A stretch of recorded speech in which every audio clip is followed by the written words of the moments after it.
What the heck is my wife thinking? Gusto niya ako isama sa loob ng kwarto niya? Tulala ako naghihintay dito sa kwarto. Naiinis ako. Gusto ko siyang pagalitan kanina. How can she be this careless? Paano pag ibang tao ako? Lakad to po ang ginagawa ko habang nintay siyang matapos sa loob. Naiinis talaga ako sa kanya. Bakit niya hinahayaan ang ibang lalaki na maghintay sa loob ng kwarto niya? Sobrang saya ko kanina na nakita ko yung shirt ko sa kanya. Na-imagine ko maraming imahe niya sa isip ko na suot ang mga gamit ko. But when she told me to wait for her dahil maliligo siya, pakiramdam ko sasabog ako. She is so innocent. Naririnig ko ang mga patak ng tubig sa loob. Hindi ko alam kung ano itong nararamdaman ko ngayon. I don't know kung saan ako naiinis. Sa kanya ba o sa sarili ko? I can feel my friend. He's really alive. Pumikit ako trying to calm myself. Kung anong iniisip ko sa loob ng banyo. I'm sorry, baby. Dumaan ang ilang minuto na ganun lang ginawa ko hanggang sa tuluyan na siyang lumabas. Nakapagpalit na rin siya ng damit. Sinuyod ko ng tingin ng kabuuan niya. May tuwa niya pa nakaikot sa ulo nito ngunit bihis na bihis siya. Nakita ko kumunot ang noon niya na tila ba nagtataka habang nakatingin sa akin. Don't look at me like that, baby. I'm totally fine. You're just shit. What was I thinking? Sinabang aircon? Naguguluhang tanong niya. Napaawang ang labi ko na makita kung gaano ka-inosente ang mukha niya habang nakatingin sa akin. Di naman sira, ba't ka pinagpapawisan dyan? Nakagat ko ang pang-ibabang labi. Buoba ang paningin ko sa labi niya. Naparunok akong wala sa oras at agad na nag-iwas ang tingin. Can you just shut your pretty mouth, wife? I am calming myself here. Please have mercy on me, Jasper. Tayo ka muna. Ginulo mo naman ang kama eh. Maktol niya kaya't napatingin ako sa kamang inuupuan ko. Doon ko lang napansin na naggusot ang bedsheet while suppressing myself not to commit any forbidden. Na matapos siyang pag-ayos sa kama, sa kanya ako tinawag para pumunta sa ibaba. Nauna siyang lumabas sa kwarto at naiwan ako sa kwarto niya. Tumikim muna ako sandali bago pumasok sa loob ng banyo na nilabasan ng asawa ko. This is shit. Kinagabihan, bigla na namang nawala si Jasper. Nag-CR lang ako sandali ngunit paglabas ko, wala na siya sa loob ng bahay. Napabuntong hininga ako at napatingin sa itaas. Pakiramdam ko nakauwi na si Mr. Cheng at nasa kwarto niya na ito. Kung sa bagay, wala naman kaming ginagawa dito. Maliban na lang maglinis ng buong bahay. Gusto ko rin sanang umuwi para bisitahin si Inay at si Bunso. Sana payagan ako ni Mr. Cheng at makauwi na sa amin. Kinuha ko ang tinabi kong pagkain para kay Mr. Cheng, tsaka umakyat sa kwarto. Naabutan ko siyang walang damit at tanging boxer shorts lang.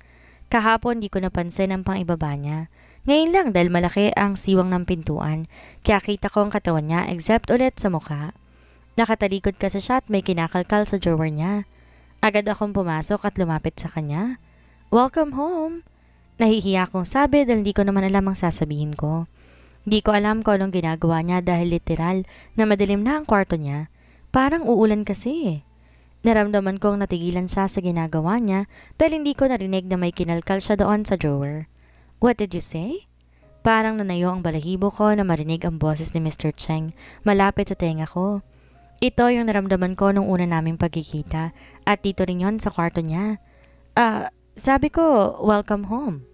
Ulit ko sa sinabi ko kanina habang pilit hinahawakan ang tray na pinaglagyan ko ng pagkain. Nanginig ang buong katawan ko, lalo na't ramdam ko ang labi ni Mr. Cheng sa leeg ko. Walang takot akong makapa sa sarili ko. Ibig sabihin ba nito gusto ko ang ginagawa niya? Home. You are my home, wife? Pati boses niya puno ng lambing at pag-iingat. Baga ako inangat ang ulo ko para mas mabigyang laya, ang labi niyang naglakbay sa leeg ko. You are my home, right? Paos ang boses, parang nahihirapan. Kinuha niyang hawak kong tray at nilagay sa mesa. Bumalik ang asawa ko sa harapan ko but this time, nakatitig ako sa mga mata niya. Pumikit ako na bumaba ang mukha niya malapit sa tenga ko. Ramdam ko ang labi niya sa tenga ko. Mahina niyang kinagat ito. Napakagat labi ako habang pinipigilan ng sarili na makagawa ng ingay. Naramdaman ko rin ang pagtampi ng tungki ng ilong niya sa leg ko. Ramdam ko ang bawat tingin niyang ibinubuga dito. Mainit. Ang kamay niyang malay naglalakbay sa katawan ko. Hindi ko pa naranasan to. Wala sa sariling nasabi ko. Naramdaman ko ang bahagya niyang pagtigil. Yeah, cause I won't allow you to do this with a man except me. Ramdam ko ang pagbabanta sa boses niya. Imbes matakot para nagustuhan ko pa ang sinabi ni Mr. Cheng na siyang asawa ko. Touch me, bulong niya. Nanginginig ang kamay ko habang tinataas ito papunta sa katawan niya. Napahawak ako sa braso ni Mr. Cheng. Matigas ang braso ng asawa ko. Mapaghahalata ang tambay ito sa gym. Unti-unti kang nilakbay papunta sa dibdib niya ang kamay ko. Napatingala ako na maramdaman ang kamay niya sa pagitan ng hita ko. Ramdam ko ang isang daliri niya rito. He scrubbed it with a piece of cloth covered on. Mas lalo ko pang kinagata pang ibabang labi ko dahil sa ginagawa ni Mr. Cheng. Hindi ko maipaliwanag kung anong kiliti at sarap ang nararamdaman ko ngayon. Huli ko nang namalay nakahawak na ako sa braso niya at tila nakabaon na ang kuko sa balat niya. Nakasandal ako sa asawa ko at binibigay lahat ng bigat ko. Nangihinang napahigpit ang hawak ko sa braso niya. Gagawin ba natin yon? Habol hiningang sabi ko sa kanya. Di ko alam kung ba't nauutal ako eh. Naramdaman ko ang malapad niyang kamay na nakapulupot sa akin. Nakabaon ang mukha niya sa leg ko at ramdam na ramdam ko ang paghabol niya ng hininga. Do you want to? Di ako nakasagot. Gusto ko ba? Ang kamay kong nakapirme sa braso niya unti-unti kong ipinulupot sa kanya. I am your wife. Ang tanging nasabi ko. Nahiya akong sagutin siya kaya't ang tanging nagawa ko na lamang yakapin siya habang hinihintay na kumalma siya. You are so wet, wife? Uminit bigla ang pisngi ko. Pakiramdam ko na mumula ko. Nahiya ako bigla sa sinabi niya. I'm sorry. Tanging nasabi ko. This time sa dibdib na naman niya nakasubsob ang mukha ko. Narinig kong mahinang pagtawa niya. Don't be. I like it. Mas lalo pa akong namula sa sinabi niya. Napakabulgar ng bunganga ni Mr. Cheng. Hindi ako sanay makarinig ng ganon ngunit aaminin ko. Iba naging epekto sa akin ng sinabi niya. But I will wait, wife. I will wait for you, always and forever. Sinserong aniya na kinatango ko. One thing I learned from my husband, he's not the madman I believed he is. He's not a ruthless like what the other people believed in town. He is Mr. Cheng and my husband is the kindest man I've met so far. Kinabukasan, nagpasama ako kay Jasper papunta sa bayan. Uuwi ako ng bahay para bisitahin si Isaac at si Inay. Sa tingin ko, nakauwi na sila sa bahay. Kagabi, kinakabahan ako nagpaalam kay Mr. Cheng dahil ang kala ko, hindi niya ako papayagan. Buti na lang pumayag siya basta't isama ko lang si Jasper. Seatbelt. Napatuwid ako nang umupo na lumapit si Jasper sa akin bigla para isuot sa akin ang seatbelt. Salamat, sabi ko matapos niyang isuot. Ngumiti lang siya at agad na nag-drive paalis sa bahay ni Mr. Cheng. Gusto ko pa sana itanong kay Jasper kung ba't nawawala siya bigla tuwing dumarating si Mr. Cheng. Pero nalala ko hindi pala siya nakakapagsalita. Minsan nakakapanis ng laway pag siyang kasama ko eh. Napasandal ako sa bintana at nakita nagsisipasukan ng mga estudyante sa paaralan. Napangiti ako habang nakatingin sa kanila. Wala talagang sasaya kung makakapagtapos ka ng pag-aaral. Kung di lang sana problema ang pera baka engineer na ako ngayon. Nang lumagpas na kami sa paaralan, malapit na kami makaabot sa bahay ngunit biglang natigil ang nakaharangang daan dahil sa sinasagawang road construction sa amin. So, sinimulan na pala nila to? Mabuti naman kung ganon dahil masyadong lubak-lubak ang daanan sa amin. Mukhang kailangan natin bumaba. Sabi ko kay Jasper at tumango naman siya. Pagbaba namin nakita kong mayor na siya nagkasal sa amin ni Mr. Cheng. Siya si Timothy James Gamboa. Malaki ang naitulong nila sa amin ni Inay dahil di nila kami pinabayaan mula nang lumipat kami dito. Nang mapatingin siya sa amin nakita ko malapad ang ngiti ni Mayor Gamboa na ikinataka ko. Cheng, why are you here? Bahagya akong natigilan sa sinabi niya. Cheng, si Mr. Cheng? Agad akong lumingalinga para hanapin ang asawa ko. Ngunit wala akong nakita maliban kay Jasper na nakatingin kay Mayor Gamboa na walang ekspresyon na mukha. Nang balingan ko ng tingin ang mayor, bigla siyang namutla at agad na napatingin sa akin. Ha, Cheng, right? Aniya. Tinuro ko ang sarili ko. Yeah, you. Ikaw na si Mrs. Cheng, di ba? Kasi kasal ka na kay Mr. Cheng? Napangiwi ako na marinig ang tawa niya. Ganun ba siya tumawa? Lucita na ang tawag mo sa akin, Mayor. Nahiya akong tawaging Mrs. Cheng eh. Sabi ko at napakamot sa ulo. Hilaw siyang ngumiti sa akin. Sakto naman paglingon ko sa likuran nakita ko si Alondra papalabas ng bahay. Ano, mauna na po ako sa inyo. Sabi ko at nagmamadaling naglakad papunta sa kaibigan ko. Pero bago pa ako makalayo sa dalawa, may narinig akong salita galing sa likuran. I'm gonna kill you. Hindi ko alam kung sino nagsalita, pero hindi ko na lang pinansin at dumiretso na lang agad kay Alondra. Bes! Natawa ako na makita niya akong paparating sa kinaroroonan niya. Agad niya ako niyakap. Bes, kamusta ka doon? Ginawa ba ka bang alina ng asawa mo? Pinapabayaan ka ba niya doon? Isa ba siyang matandang hukluban? Sinasaktan ka ba niya? Natawa ako sa mga narinig ko mula sa kanya. Sobrang advanced talaga niya mag-isip. Nang mapatingin ako kay Jasper, nakita ko ang mukha nito nakabukasangot. Bakit kanya na itsura niya? Anong problema niya? Bago kita sagutin, ito nga pala si Jasper, Bes, bodyguard ko, sabi ko sa kanya. Di nakalagpas sa paningin ko ang bahagyang pangiwi ni Jasper nang banggitin ko ang katagang bodyguard ko. Jasper, this is my friend, Alondra. Agad akong kinarot ni Alondra at alam ko na kung bakit. Dahil gwapo si Jasper at sa tingin ko crush na to. Mahilig siya sa gwapo eh. Hi Jasper, I'm Alondra. Sabi ng kaibigan ko habang nakikipag-shake hands kay Jasper. Buti naman tinanggap ni Jasper ang kamay niya. Mukha pa namang masungit to. Hindi pa rin nakakapagsalita si Jasper, Alondra. Bulong ko dito. Okay lang, gwapo naman. Binulungan niya ulit ako pabalik at tumagikik. Waring kinikilig pa. Napailing ako sa kanya. Maiwan ko muna kayo ha. Pupuntahan ko lang si inay. Sabi ko sa kanila. Papasok na lang ako nang bigla akong hawakan ni Jasper sa kamay. Kaya napatingin ako sa kanya. Gusto mo sumama? Tanong ko. Tumango naman siya. Bumaning ako kay Alondra at nakita, nakatingin sa amin dalawa ni Jasper. Bes, pasok lang kami sa loob ha? Sabi ko. Sige lang Bes, mukhang ayaw mahiwalay ni Jasper sa iyo eh. Sabi ng kaibigan ko at ngumiti. Pinagsingkitan ko siya na mata bago siya tumalikod para umalis. Hindi ko na lang pinansin ang kilos ni Alondra at agad na inayos si Jasper na pumasok sa amin. Unang tumambad si Isaac na nakahiga sa upuan. Ate! Agad ako lumapit sa kanya. Sumimangot siya na makitang sobrang lapit ko sa mukha niya. Pangit mo ate? Naiiyak akong makita siyang ayos na ang kalagayan niya. Tumingin ako sa paa niya at may benda na nakabalot dito. May bukol kasing nakitaan sa paa niya. Cyst yun. At lumalaki na kaya kailangan niyang operahan dahil kumikirot na at nahihirapan siya maglakad. Plus, inatake pa siya ng pneumonia kaya tagtagal kami sa ospital. Kaya lalong lumaki ang bills. Buti na lang talaga at dumating si Mr. Cheng kaya tatulungan kami sa pagpapagamot kay Bunso. Agad ko siya pinupog ng halik sa mukha na mas lalong kinasimangot niya. Nako, kung wala itong iniindang sakit ngayon, nabatukan ko na to. Tama na ate, marami ng laway ang mukha ko. Nakasimangot na ani niya. Pagsasabihin ko sana siya dahil sobrang arte nitong magsalita siya ulit. Ate, sino siya? Napatingin ako kay Jasper nang ituro siya ni Isaac. Nakita ko si Jasper, taimtim na nakatingin sa aming magkapatid. Ngumiti ako kay Bunso.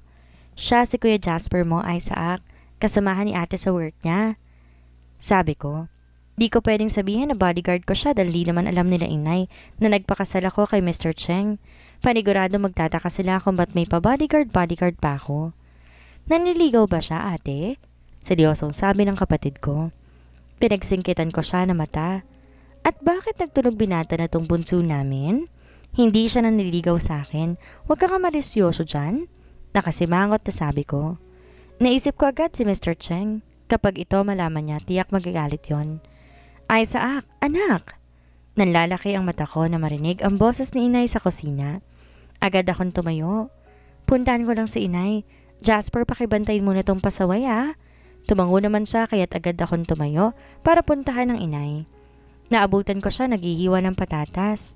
Dahan-dahan akong lumapit sa kanya at agad kong niyakap siya. Ay, pusang kalabaw! Sigaw niya dahil sa gulat kaya tatawa ko. Nang mapagtanto niyang ako ito, agad niya akong pinalo. Diyos ko, ikaw na bata ka? Talagang nanggugulat ka pa ha? Inay naman, naglalambing lang ang tao eh. Nakasimangot pang turan ko. Agad lumamlay ang balikat niya at lumapit sa akin. Niyakap niya ako at yumakap ako sa kanya pabalik. Ikaw na bata ka? Nag-alala ako sa iyo, sabi ng inay. Namiss ko po kayo, nay. Sabi ko at sinubsob ang mukha ko sa leeg niya.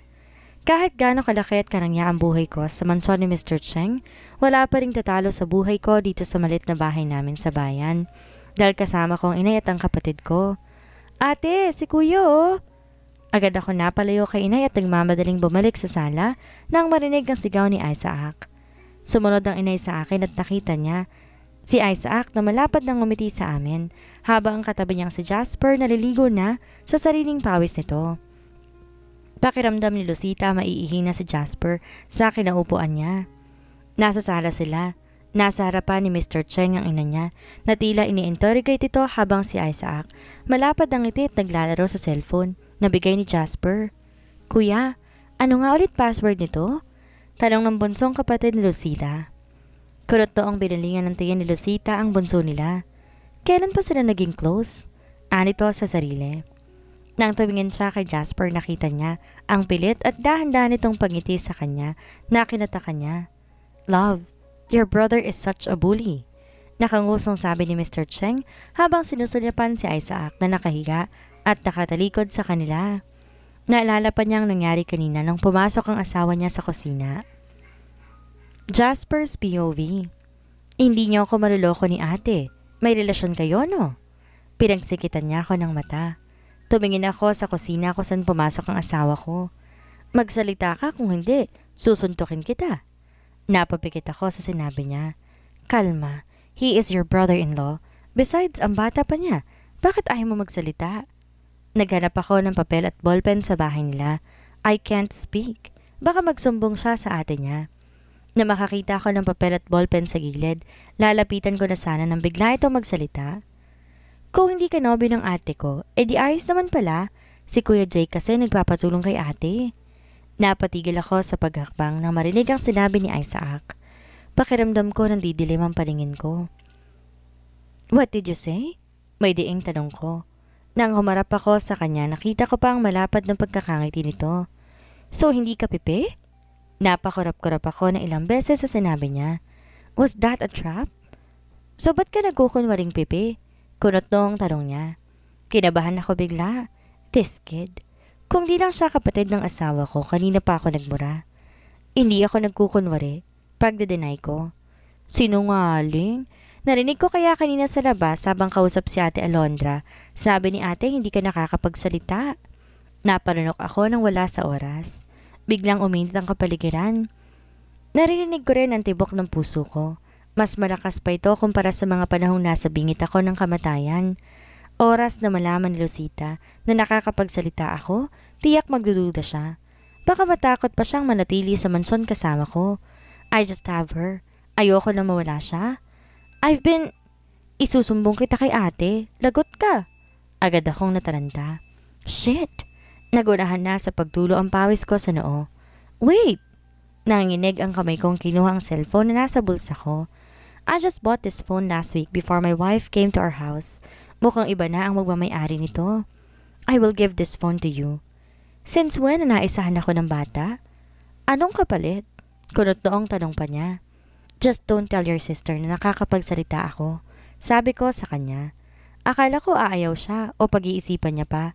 Ngunit, okay. Napakurap-kurap ako sa biglaang pagsagot niya. That fast? Kinuha niyang cellphone niya sa kamay ko at bumalik sa paghiga sa upuan. Anong password nito, kuya? Napailing ako habang nakatingin sa kanya. So, kuya? Tinawag niya akong kuya ngayon, kanina, halos gusto niya akong isumpa. 122512. Ikling sabi ko. Namabuksan niya ang cellphone, napatingin ako sa wallpaper. Lahat ng pictures doon puro sa atin niya. Nang balingan niya ako ng tingin, I saw his wicked smile that somehow gives chills down to my spine.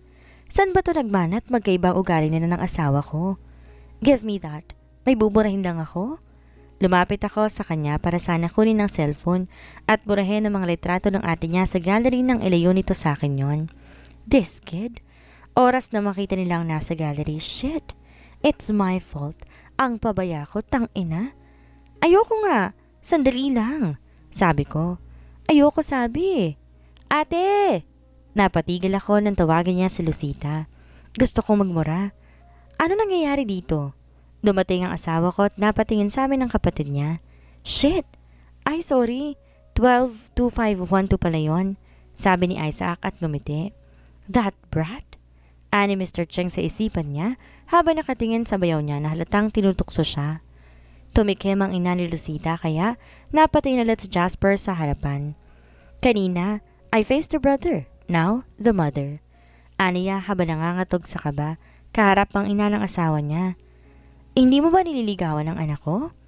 Agad na ibuga ni Lucita ang juice na iniinom niya at agad na pabaling sa inay niya.